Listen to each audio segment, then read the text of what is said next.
Sa iba pang balita, isang bahay ang nasunog sa barangay Tandang Sora sa Quezon City. Nakaligtas po ang dalawang umuupa sa bahay. Balitang hatid ni James Agustin. Nabulabog ng sunog ang mga residente ng isang village sa barangay Tandang Sora, Quezon City pasado alas 2:30 na madaling araw kanina. Itinaas ng Bureau of Fire Protection ang unang alarma. Hudyat para rumisponde ang 12 fire truck sa lugar. Ayon sa mga residente, mabilis na kumalat ang apoy sa bahay. May narinig akong sumisigaw, tulong-tulong. Ayun, nagdali-dala akong lumabas. Tapos ayun, nakita ko na may sunog na pala sa kapitbahay. Actually, lumalaki na siya. Tsaka nakikita ko na yung mga apoy sa loob. May sumisigaw na dyan sa labas na press, may nasusunog.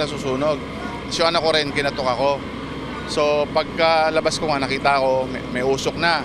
So tumawag na ako sa 122. Ang problema, yung bumbero iikot sana sa kabila. Hindi makadaan dahil may mga naka-double parking dyan sa likod. Kaya isa lang ang nakapasok dito. Napula ang sunog matapos ang halos isang oras. Ligtas na nakalabas ang dalawang umuupa sa bahay. Ayon sa BFP, natupok ang isang bahay.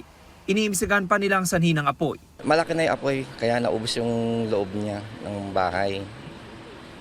Pero ang maganda dito, meron kaming fire hydrant dito. Kaya continuous na supply namin ng tubig. Kaya hindi kami masyadong nahirapan sa operations. Inaalam pa ng mga otoridad ang kabuang halaga ng pinsala sa ari-arian. James Agustin, nagbabalita para sa GMA Integrated News.